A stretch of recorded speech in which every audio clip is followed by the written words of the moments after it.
This month I was supposed to sell enough copies of my game to get paid and failed, but the Game Awards are on soon, so let's talk about that instead.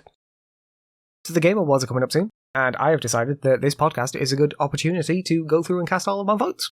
Before I do that, I just want to talk a little bit about it. These are very unlikely to be my choices for, my personal list, because for one thing, a lot of the games I played this year aren't even up for awards. I generally don't choose games that I haven't finished, so, I wouldn't end up choosing Baldur's Gate pretty much at all, except for it's, in quite a few of the categories versus games that I haven't played at all. So that would, automatically win sort of thing. If I feel particularly strongly about something, I might go a different direction. I also, as always though, won't be voting for any remakes or games from a different year, or games that aren't from indie companies in the indie section. Just as an aside, I am constantly confused by the fact that we have the Game of the Year awards before the year ends. It just doesn't make sense to me. There are 2 months left in the year when the nominations are announced. What about all of those games? You might say they get wrapped up in next year's stuff, but if that's true, why is Little Gator Game not up for the Indie Award? Because it was the best indie of last year. Neon White was one of the best games of last year, but was also eligible for last year's awards, whereas Little Gator Game came out afterwards, so wasn't eligible for any of last year's awards, but is better than any of the indie games I've played this year, so should be up for this year's awards by that logic, but it isn't up for anything. It's just stupid. Have your awards after the year is finished. Which is to say that mine will be coming out in January or February, like it usually does. I've got the website up, and I'm going to go through them in reverse order, because I don't get why you would go through it from the most interesting award to arguably the least. I'm going to go through it in reverse order, because it makes more sense that way. Should we be reading these out? Would that have made sense? First, Best Esports Event. There's the 2023 League of Legends World Championships, Blast TV Paris Major 2023, EVO 2023, the International Dota 2 Championships 2023, and Valorant Champions 2023. So I don't do esports, so I think I'm going to vote for EVO. My logic is, I like EVO more than the others. Next was Best Esports Coach. Christine Potter-Chi, Danny Zonic Sorensen, Jordan Gunber Graham. Yeah, I can't say that guy's name at all, so let's just say Remy. Yoonhom Sung-yong. And I don't know who any of these people are. Do I recognise any of the teams? No. What about games? I know what Counter-Strike is. Let's go with Zonic. There we go. Best Esports Team. Evil Geniuses, Fnatic, Gaming Gladiators, JD Gaming, and Team Vitality. I recognise Evil Geniuses and Fnatic, but the only game of those that I like is Counter-Strike, so let's go with the Counter-Strike team, so Team Vitality. I realise right now this isn't particularly interesting, but it's because I don't care about these awards. There's nothing much for me to say about them. Best Esports Athlete. Lee Faker Sanghyuk, Matteo Zaiwu Herbo, Max Demon 1 Mazanov, Paco Hydra Rusevic, that's what I would say at least, Park Ruler Jaehyuk, and Philip Imperial Hall Dosen. The only one of those I recognise is Faker, so I'm just going with Faker. Right, now we're getting into something that I'm at least more familiar with. Best Esports Game. Counter-Strike 2, Dota 2, League of Legends, PUBG Mobile, and Valorant. I'm just going to go with Counter-Strike 2, because it's the only one of those I think I've ever played.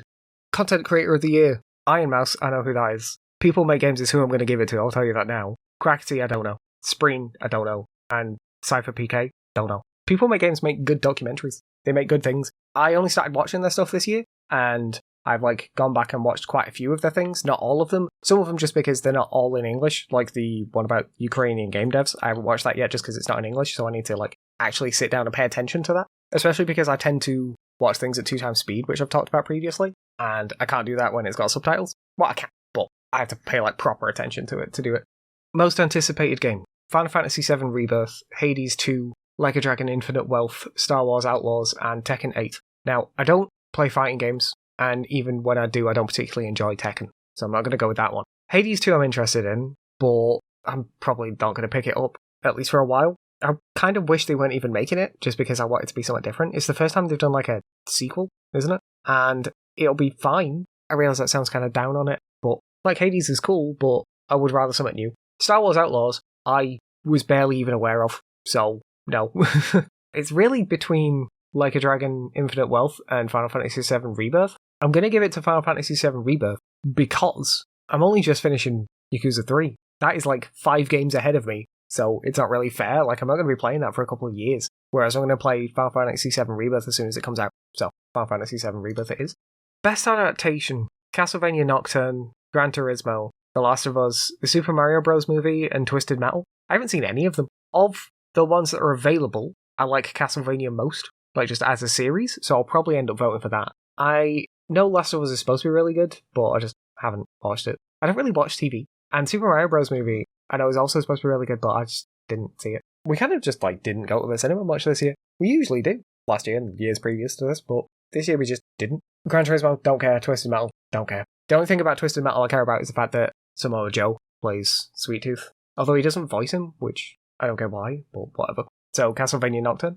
Best multiplayer. Now, there's one other problem, where I don't play games with other people, so I'm probably just going to choose the game I like most out of these. Baldur's Gate 3, Diablo 4, Party Animals, Street Fighter 6, and Super Mario Bros. Wonder. I don't care about Mario. I kind of care about Street Fighter, but I haven't actually played it, so I can't give it to that. I would like to get it sometime soon, because it is interesting, but I just haven't. Party Animals, I've never played, so no. It's pretty much just gang beasts, isn't it? I don't mean that as an insult if it comes across as one, but that's all I know about it. I haven't played a Blizzard game in nearly 6 years. All that stuff came out. People decided to do a big boycott of it. And every now and again, a Blizzard game will come out that looks interesting to me, and I'll be like, is this the one that's going to get me to buy their games again? And it never is. It's not that. It's obviously Baldur's Gate 3. Best sports/racing game, which I don't really get why they do. Lots of each come out, so you could quite easily have things, especially seeing as in this section, there is exactly one sports game and all the rest are racing. I mean, racing is a sport, but you know what I mean. There's EA Sports FC24, F1 23, Forza Motorsport, Hot Wheels Unleashed 2 Turbocharged, and The Crew Motorfest. I kind of liked the first Hot Wheels Unleashed. Progression was very strange, and it had a deep obsession with locking you out of content. But I will probably go with that, because I don't care about football, and I haven't played any of them at all. I've not even played previous ones of the other games, but I have at least some familiarity with the Hot Wheels game. Best sim or strategy, and this one I'm going to have trouble with, because I'll go through the things first. Advance Wars 1 and 2 Reboot Camp, City Skylines 2, Company of Heroes 3, Fire Emblem Engage, and Pikmin 4. Now, the reason I have trouble with this one is because City Skylines and Company of Heroes 3 just get discounted right off the bat because I've not even played them. Fire Emblem Engage is the first Fire Emblem game I've ever finished. Pikmin 4 is the first Pikmin game I've ever finished. Advance Wars 1 and 2 are some of my favourite games, but I haven't actually played this version of it, so I actually am having a really hard time choosing with this. I think I'm going to go with Advance Wars 1 and 2, which I realise completely discounts some of the rules I've set out earlier. The other two is choosing between two games that are the first in the series I've finished, and I like both of those games, but I have liked Advance Wars 1 and 2 for a hell of a lot longer, and I have played every game in the series before this, so I'm going to have to go with that. It's two of my favourite games. I know that not only is it a remake, but it's also a game I've not played, but it is also just the best game there. Actually, you know what? No, I'm going to go back. I have changed my mind. I am going to give it to Fire Emblem Engage for one reason. Pikmin 4 is also in the family category, so it's going to give that award there. I haven't played Advance Wars 1 and 2, the remake Reboot Camp. It's also a remake, which would discount it if we went off my actual rules. And also, Pikmin 4 is in another category, so I'll vote for it there. And Fire Emblem Engage is only here, so it gets my vote here. Best family game. Disney Illusion Island, which I know looks really good, but I've not played it. But it is interesting. Party Animals again. Pikmin 4, which I've already said is going to get the vote this time. Sonic Superstars, which I haven't played and I don't like Sonic particularly. And Super Mario Bros. Wonder, which, as we've already been over, don't really like Mario. So Pikmin 4 is best fighting game. God of Rock, which is a game I didn't know existed. Mortal Kombat 1, which I don't care about. Nickelodeon All-Star Brawl 2, which feels weird because it doesn't feel like that long since we had the first one. Pocket Bravery, which is another game I didn't know existed. And Street Fighter 6, I'm giving it to Street Fighter 6. Best RPG. Baldur's Gate 3, Final Fantasy 16, Lies of P, Sea of Stars, and Starfield. I haven't played Starfield and don't particularly care. I might pick it up when it's cheaper. When it first came out, I was really interested in getting it, and then I didn't. And every now and again, I'm just like, oh, maybe, but no. I've heard really good things about both Sea of Stars and Lies of P, but I've not played either of them. I do also feel a bit weird about having Lies of P in the RPG category. I know it kind of is, but it's a Souls-like, and I feel like that is different enough from, especially Baldur's Gate. That's like an almost entirely different game. I don't know. It doesn't feel right to have it here. So my choice really is between Final Fantasy 16 and Baldur's Gate 3. Now, I think possibly Baldur's Gate 3 is the better game, but for one, I haven't finished it, and for two, I haven't finished it. So I think I'm going to go with 16. I also know Baldur's Gate is in other categories, so it's going to naturally pick up more votes for me, probably. But yeah, I'm going to go with 16 here. Best Action Adventure. Alan Wake 2, Marvel Spider-Man 2, Resident Evil 4, Star Wars Jedi Survivor, and The Legend of Zelda Tears of the Kingdom. I don't know why Jedi Survivor is here. It's not very good at all. Resident Evil 4 is a remake, so I'm not going to vote for that. Alan Wake 2, I haven't played. I haven't actually finished Alan Wake 1 yet, still. I keep saying I'm going to go back to it, because I got like halfway through it, I just never finished it, and I have not been back in the like decade since it came out. So it's between Tears of the Kingdom and Spider-Man 2, and I don't know. I don't particularly like either of them. For being honest, of these games I like Resident Evil 4 most. If we discount Resident Evil 4, I think I'm going to give it to Spider-Man 2. Best action game. Armored Core 6, Fires of Rubicon, Dead Island 2, Ghost Runner 2, Hi-Fi Rush, and Remnant 2. I haven't played Remnant 2. I haven't played Hi-Fi Rush. I don't like the first Ghost Runner, so I'm never going to play Ghost Runner 2. I don't like any of the Dead Island games that I've tried. So even if all the others weren't discounted for one reason or another, I still would have given it to Armored Core 6, but Armored Core 6. Best VR AR. Gran Turismo 7, Horizon Call of the Mountain, Humanity, Resident Evil Village VR mode, and Synapse. I don't know what Humanity or Synapse are. I haven't played Resident Evil Village. I haven't played Gran Turismo 7. I haven't played any of the games, but of them, I am the most interested in playing Horizon Call of the Mountain. Actually, earlier today, was looking at buying a PSVR with Horizon Call of the Mountain just for the sake of it, so I'm going to vote for that.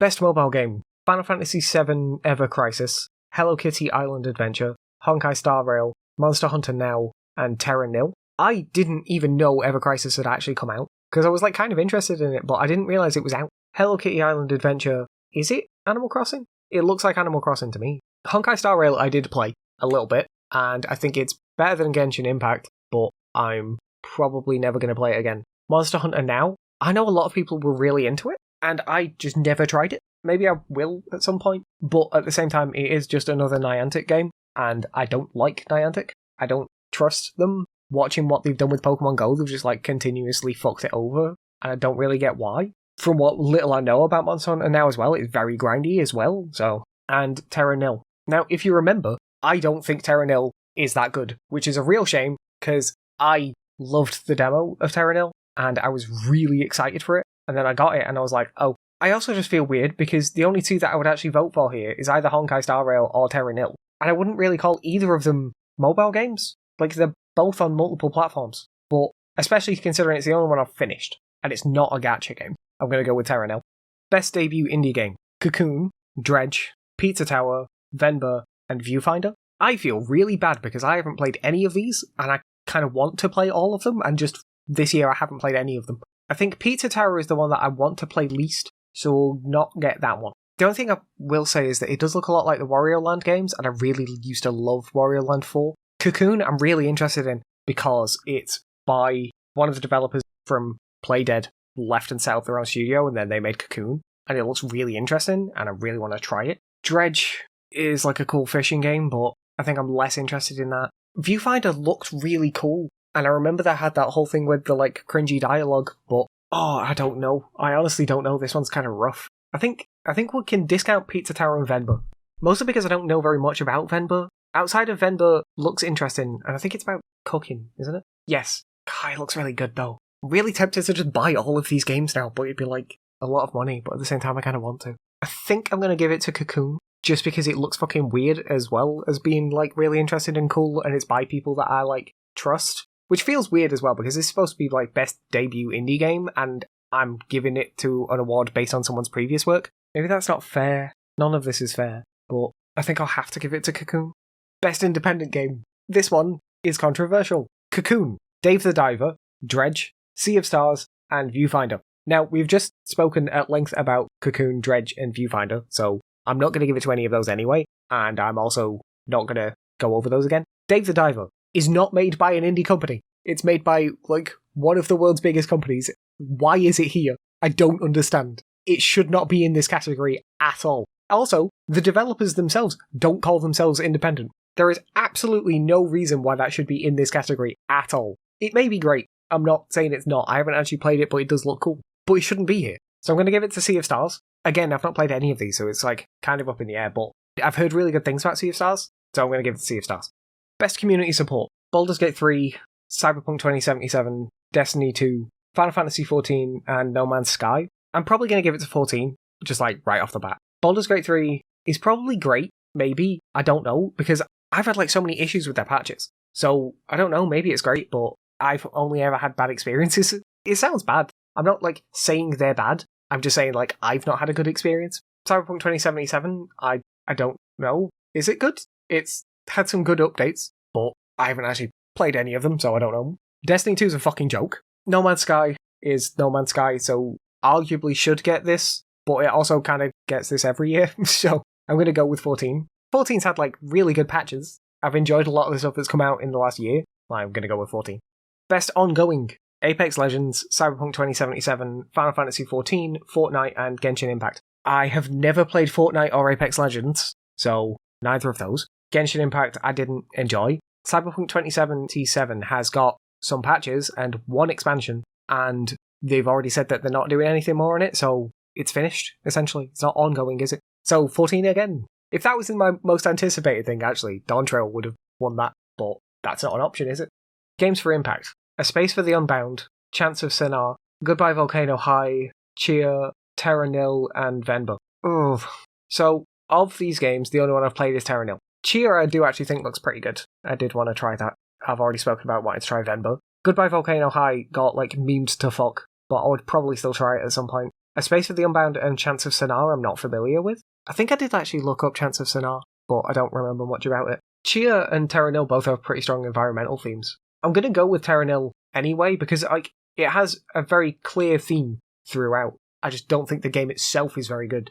Innovation and accessibility: Diablo 4, Forza Motorsport, Hi-Fi Rush, Marvel Spider-Man 2, Mortal Kombat 1, and Street Fighter 6. I don't know the accessibility options in any of these games except Spider-Man, but I also wouldn't say it was particularly innovative Spider-Man, because it's pretty much all just the same ones that were in it last time, and other ones I've seen in other places. It's not particularly innovative, but it's got the things I wanted in it, so I'm going to go with that. I make a lot of use of the accessibility options. Like, you can tell if you watch any of my videos, they tend to have... Well, they always have subtitles because I do that anyway, but when there's the options, I'll do, like, the darker backgrounds for the subtitles and the coloured names and stuff, and, like, different colours of names for different people, like, stuff like that. I like that stuff. I also like that for a complete side thing, where I have a habit of... I don't necessarily do it on purpose, but I do find myself doing it, where I'll learn, like, the mannerisms of a character over time as you play, and then I will start to read the subtitles ahead of them, like, out loud to myself, and try and hit the same tone and things. I just quite, like, enjoy doing that. That's just a side reason why I like that. One other thing is I hate vibration, so I like to turn that off if that counts as an accessibility option. And, like, the adaptive triggers on the PS5 controller, I hate those. They just hurt my wrists. And it's the same with, like, mashing buttons. I can mash buttons. All the Yakuza games, you can see me mash, but I don't particularly like it, so when there's an option to hold, I'll do that. So I do actually make a lot of use of them, but like I say, I wouldn't particularly say they were, like, innovative in Spider-Man. They were just there, so I'm glad of that.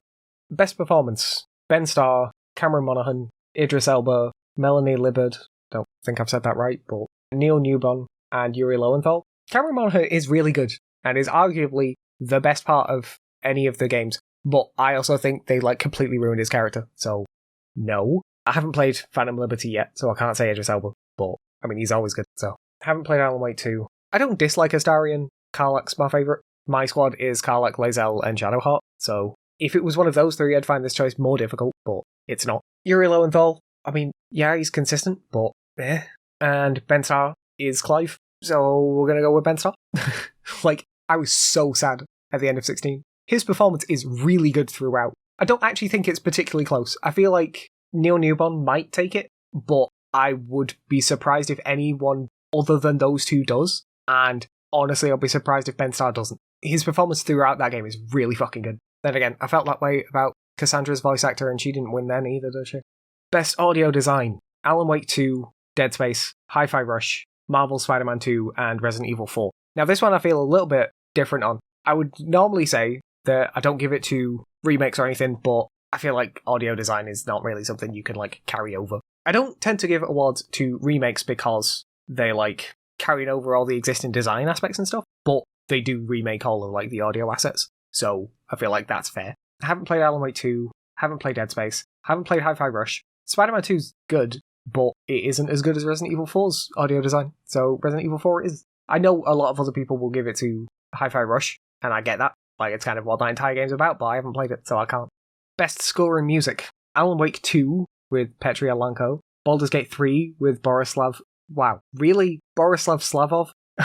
That's a name. Final Fantasy 16 with Masayoshi Soken, Hi-Fi Rush, Shuichi Kobori, and The Legend of Zelda Tears of the Kingdom by the Nintendo Sound team. Alright, they get an entire fucking team. Not Alan Wake 2, and not Hi-Fi Rush, which I get that that's Hi-Fi Rush's entire thing, but again, I haven't played it, so I can't say that. Tears of the Kingdom is good. Baldur's Gate 3, I have this, I like the stuff in it, but I have tried to use Baldur's Gate 3 music in quite a few videos recently, most notably in, all of my DICE-themed, builds and stuff, and I never can. And the reason I can't is because I can't place any of the tracks in my head. It's not up for this, but when I think about the music in 14, I can pick out the songs in my head that I like, and I know exactly where I would want to use them, and I can't do that for Baldur's Gate 3. It's not that it's bad, it's just I can't think of it in the right ways. Whereas, at the very least, I can always remember the music and stuff from, parts of 16. So I'm going to give it to 16.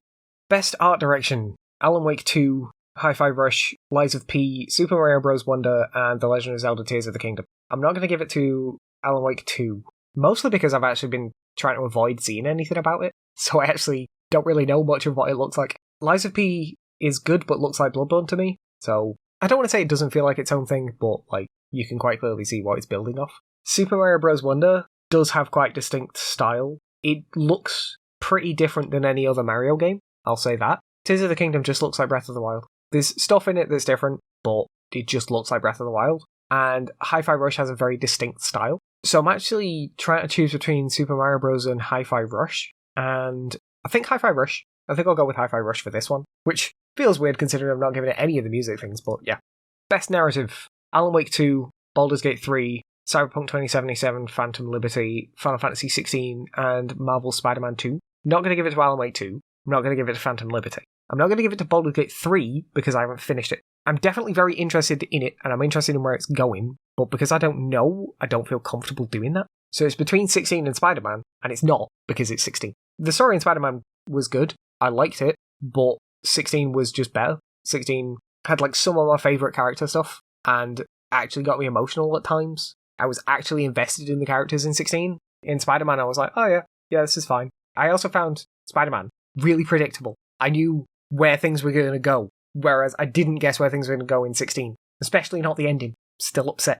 Best Game Direction, Alan Wake 2, Baldur's Gate 3, Marvel's Spider-Man 2, Super Mario Bros. Wonder, and The Legend of Zelda Tears of the Kingdom. I haven't played Alan Wake 2. I'm getting kind of bored of saying that, but I haven't. So, Marvel's Spider-Man 2 feels like the first game, feels like the second game. It's not bad, but yeah, it just feels like those. Haven't played Super Mario Bros. Wonder. Tears of the Kingdom is, I don't know, flawed in the same ways Breath of the Wild is. There are simple changes you could make to Breath of the Wild 2. There are simple... Well, actually, no, it's true as well. There are simple changes you could make to both of those games to make them better, especially in the way the narrative is set out. I've said this before, because I played a game recently where they did the exact thing that I was talking about, where they have a non-linear structure, except it's told linearly, in that you can do the game in whatever order you want, but you get the story in the correct order, because those two things don't have to be tied together. I just find it baffling that you can get basically told the ending of the story as the first thing you do in Tears of the Kingdom. It's fucking stupid. So I'm going to give it to Baldur's Gate 3. Hang on a second. For some reason, it says I've only cast 29 votes despite being on the last category. So let's just double check I've not skipped one somehow. Oh, apparently I just didn't actually click People Make Games in the Content Creator of the Year category. So I've done that now. Final Game of the Year. Alan Wake 2, Baldur's Gate 3, Marvel's Spider-Man 2, Resident Evil 4, Super Mario Bros. Wonder, and The Legend of Zelda Tears of the Kingdom. Now, no to Alan Wake 2, no to Super Mario Bros. Wonder because I haven't played either of them. I also wouldn't have given it to Super Mario Bros. Wonder at all. No to Tears of the Kingdom because, as I've said, I don't think it's particularly good. No to Resident Evil 4 because it's a remake, so it's between Spider-Man 2 and Baldur's Gate 3. Spider-Man 2, I have finished. Baldur's Gate 3 is a better game. So I have to give it to Baldur's Gate 3. I also, just on a tangent, I'm really annoyed that this is 6 games, and 3 of them came out in the same week, and 2 of those on the same day, and all of them 2 weeks before these nominations got announced. This kind of epitomizes one of my criticisms about doing Game of the Year stuff before the year is finished. For one thing, there's more stuff to come out. I've said that already. My actual bigger complaint is the fact that I do mine after the year is finished to give myself at least a little bit of time to digest the games. I was talking to my wife about this the other day, and the example I used is that I did my Game of the Year video for last year in February this year, and we are now nearly 10 months later than that, and I already regret doing it because I disagree with my own choices. And that was even after the year had finished. I choose my games based on, like, how much I care about them, essentially. I kind of actively chose to not give it to Little Gator Game because the game had still come out so recently. And this kind of illustrates my point, is that are Alan Wake 2, Marvel Spider-Man 2, and Super Mario Bros. Wonder the best games of this year? I don't know, maybe, but they've been out for less than a month. Well, as of today, a month. But, like, I don't feel like that's anywhere near enough time to make that decision. You need time to play the games. You need time to, like, digest them. You need time to let them, like, ruminate and, like, feel the impact that they have left before you can decide how important they are. I score my games based on how I feel immediately after finishing them. That doesn't necessarily mean that every 9 is a 9 forever, or rather that every 9 is as good as any other 9, you know what I mean? So, like, not only would I not give it to those, I don't feel comfortable with them being here at all, because right now they're just so recent. It just feels like a bias towards games that came out recently that you remember being good, as opposed to games that you will think about in 3 or 4 years. I'm not saying that you have to leave it that long, I'm not. I would like to, but I get why you wouldn't. That's also why I think decade recaps are interesting, stuff like that. But no, you need to do awards after the year is finished, but you need time for stuff like this. It doesn't make sense to do it so quickly. So, Baldur's Gate 3 it is. And there we go. That's all of my votes done. And this took 52 minutes, which is a fucking nightmare and is going to be really awkward to edit. But I think I've actually left quite big gaps while I was sorting other stuff out, so it's not as big of a deal. But yeah, those are my votes.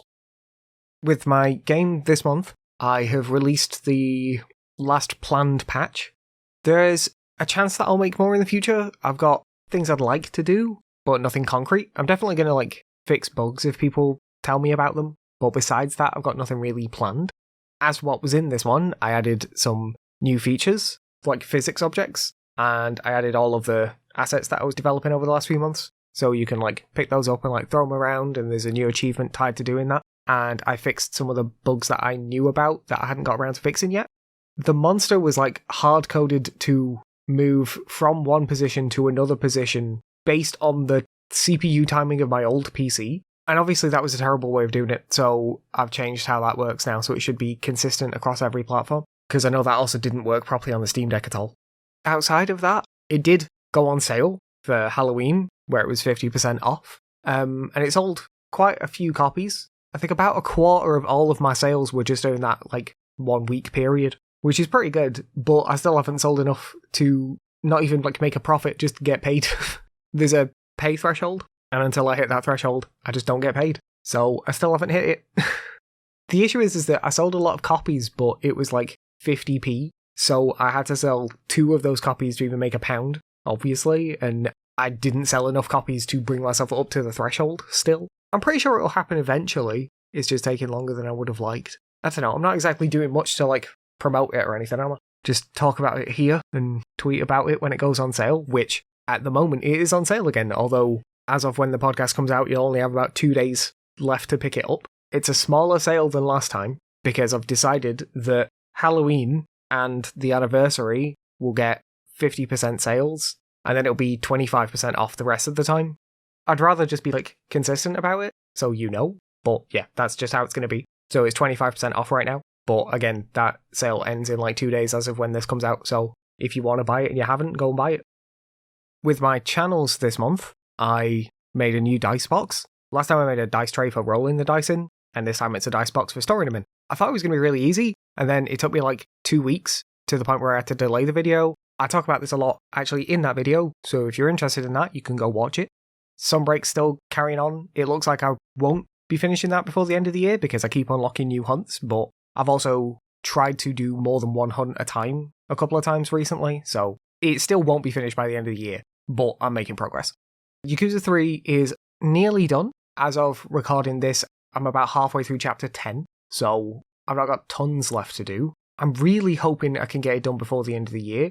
I'll be finished recording it before the end of the year, but there's a lot left to go, so I would like to actually have the episodes end before the end of the year is what I'm trying to get at. I might end up combining some stuff. Like, not like massively. Like, I did it once already with the Hostess Club, where I combined all of the Hostess sections just into one video. And then last time I did that with the Hostess Clubs and with the Majima construction missions. So stuff like that, maybe I'll try and condense things together a little bit. Like, I already know I'm probably going to do all of the Hitman missions just in one big block. I did a couple when it got unlocked, but I'm leaving all the rest of them until chapter 12 because I know that's when the last one's unlocked. So I'm going to just do all of them then. Still in exactly the same place in 14, though not for lack of trying. I'm really annoyed, honestly. If you watch the time I tried it on the 17th of November, I was doing really well. I got Go down to 40% in his second phase, and then the game broke. He has an attack where he does a big meteor, and if you don't have the correct spell up, you just die. And I put the spell up, it popped, and then unpopped, and you can literally see in the video, because it's a spell called Diamondback, and you literally float in the air in a big bubble. You can see me do it, and then it undoes it, and puts me down on the floor, and then tells me I can cast a spell again, but by that point, his spell had already cast, and I was dead, and I was just fuming. I was so angry. I know I'm going to be able to do it, but I really, really hate it. I think this is probably the worst thing that I've done in the entire game. I prefer every other thing I've done to this. I did actually finally go back and start doing my island, though. Just because I got so angry at Go-Go, I just went and did something else and started messing with my island a little bit. I don't really know how to do it, but I did that for a bit, so that was fun.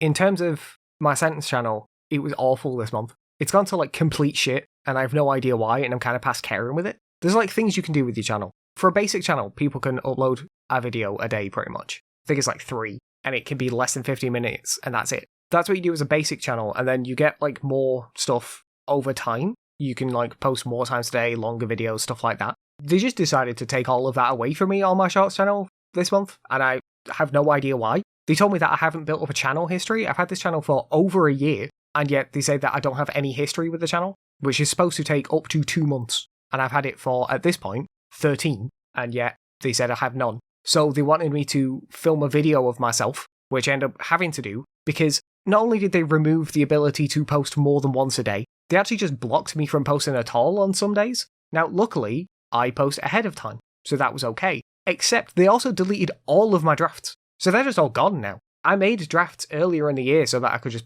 set them to publish straight away, just for like my re-releases. They just deleted all of them, so I'm having to re-upload those again now. Not only that, after that, they've removed the permissions on my main channel as well now. Now, I only post once a month on there anyway, so it doesn't actually cause me anywhere near as much trouble, but I have absolutely no idea why they've done it there. They just seem to be like going out of the way to like fuck me over, and I have no idea why, because I don't know what they seem to think I've done to them to deserve it. I say this every month, I just give like a running update. I've gone from getting like 6,000 or 7,000 views on my shorts channel to this month I had like 400. And the reason it bothers me so much is because I've been posting these to my Instagram, and it's been consistently kind of doing better there than it has on my YouTube channel, and I have no idea why. It's the exact same fucking content. And the same with my TikTok. My TikTok hasn't been getting better, but it stayed exactly the same, basically. There has been no issues on TikTok, besides the odd 1 or 2 like underperforming videos. Sometimes they just do that. I never know why, but sometimes they do. But Instagram has been generally doing better now, but YouTube just